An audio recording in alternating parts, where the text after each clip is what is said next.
Assalamualaikum warahmatullahi wabarakatuh. Ketemu lagi bersama saya di Joglo Manunggal, kantor PCNU Kabupaten Magelang. Kali ini saya akan mewawancarai Bapak Mas Ruhan MSI, Wakil Ketua Tanfidiyah PCNU Kabupaten Magelang yang sebelumnya merupakan Sekretaris PCNU. Sebelumnya merupakan aktivis organisasi di Kabupaten Magelang yang tentu sudah mengetahui banyak sekali sejarah-sejarah perorganisasian di Kabupaten Magelang, termasuk tema sore kali ini tentang gedung PCNU. Selamat sore Pak Ruhan. Selamat sore Mas Najib. Ini kami akan ingin mengetahui lebih dalam tentang sejarah gedung PCNU Kabupaten Magelang. Pak Ruhan bisa menceritakan sejarahnya ini, monggo. Assalamualaikum warahmatullahi wabarakatuh. Saudara-saudara saya semua yang saya cintai, Pak Najib. Tema kali ini berbeda dari yang sebelumnya ini. Kalau sebelumnya kita selalu ngomong organisasi, ngomong perkembangan dan arah depan organisasi, tapi sekarang harus ngomong sejarah. Kantor NU, orang menyebut seperti itu dari dulu, orang-orang sekitar sini atau masyarakat di sekitar Bojong ini kalau nyebut tempat ini itu kantor NU. Sehingga sampai sekarang itu orang kalau mau pergi ke sini ya ke kantor NU gitu. PCNU itu apa itu nggak begitu kenal, saudara-saudara itu. Awalnya itu dulu ini sawah ya, depan itu sawah. Sampai jalan raya. Sampai jalan raya. Jadi kalau kita lihat secara administratif, tanah kantor NU ini dari mulai yang sekarang gedung utama yang ada BNU itu sampai Joglo ini ada 4 bidang sertifikat. Yang pertama yang kantor lama itu berdiri di atas tanah seluas 630-an meter. Yang sekarang untuk BNU, yang ditempati BNU, atasnya ada kantor kita itu. Kemudian yang aula termasuk masjid itu satu bidang tersendiri itu 1450-an meter. Dan belakang ini termasuk Joglo ini sekitar 4.000-an meter. Jadi semuanya ya sekitar 6.000 meter ini semuanya ya. Tanah ini dulu yang depan itu termasuk belakang sebenarnya milik almarhum Mbah Kiai Haji Anwar. Mbah Kiai Anwar itu kakak kandungnya Mbah Kiai Haji Sakroni, pengasuh pondok pesantren Dukuhan. Dulu santrinya banyak. Salah satu santri yang sekarang punya pondok pesantren ya bapaknya Mas Nasir itu. Apa itu? Di mana itu? Sambran. Temburan, Pak. Kiai Khalimi itu dulu nyantri di Mbah Saroni. Termasuk juga beliau Gus Mansur itu juga. Gus Mansur itu juga di Mbah Saroni. Tanah ini dulu sawah, kemudian sekitar tahun 85-an yang depan itu yang 640 sama yang 1440 itu diwakafkan sekitar tahun 80-an. Seingat saya Simbah itu tindak haji tahun 85. Dan itu terjadi wakaf itu terjadi sebelum tindak haji, sehingga ya pembangunan gedung pertama dulu hanya satu lantai, belakangnya musola, itu ya sekitar tahun 82-83 mungkin ya. Persisnya kok mungkin perlu kita buka data. Itu pertama kali dulu di atas tanah 650-an meter. Proses sampai penunjukan di situ itu apa dari pengurus sowan atau memang dari Simbah? Nah itu gini, itu ada sejarah gini. Saya dapat cerita ini dari Duriyah Saragan, putra Mbah Khalil. Jadi dulu awalnya itu pengurus cabang itu mau bangun kantor cabang itu di Mendut. Mendut. Mendut. Ada orang Mendut yang wakaf tanah. Luasnya persisnya saya lupa, tapi tidak lebih dari 200 meter. Yang sekarang berdiri kantor MBC Mungkit. Oh, Nah, iya tuh. itu tanah itu milik PCNU. Itu dulu diwakafkan, rencananya akan didirikan PCNU.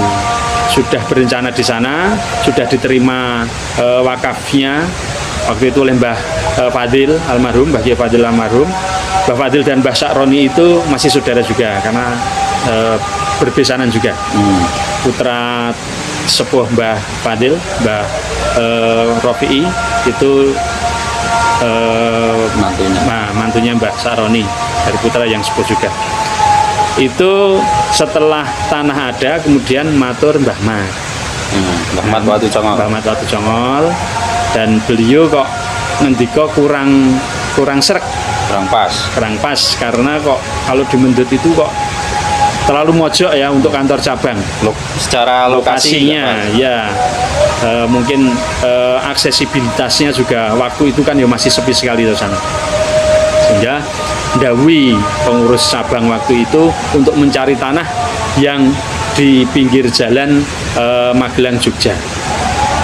Dan ketemulah karena terhubung dengan Mbah Sakroni waktu itu, Mbah almarhum Mbah Kiai Durrahman Budori, termasuk Mbah Solikun, Mbah Muhaimin, Kiai sepuh waktu itulah, Mbah Jazuli Serumbung, kemudian oleh Mbah Sakroni dihubungkan dengan Mbah Anwar itu, dan beliau waktu itu juga ya menyetujui, menyepakati, kemudian merelakan tanahnya yang di depan itu dipakai untuk kantor NU. Itu sejarah awalnya secara singkat seperti itu, Mas Hansip. Pembangunan awalnya itu tahun 80-an, 82 lah mungkin. Kemudian yang gedung yang aula itu, kalau itu belum lama itu. Tapi tanahnya bareng. Dulu itu kan ada penjualan logo NU yang hijau besar itu. Ya. Terus ada tanda tangannya Mbah Dur sama siapa gitu itu. Tahun berapa itu ya? Infak pembangunan gedung PCNU Rp500 gitu. Termasuk itu ya? Termasuk itu. Secara detail karena waktu itu saya masih kecil ya, tahun 82 83 itu masih SD mungkin ya. Tapi saya ingat betul setelah tanah ini diwakafkan dan belum dibangun itu kan kemudian dikeringkan. Kontur tanahnya ini kan naik turun dulu. Kita sering main bola di atas itu, kemudian bawah itu dipakai untuk lapangan voli, untuk mengeraskan. Waktu itu ya kita posisinya di bawah jalan raya ya.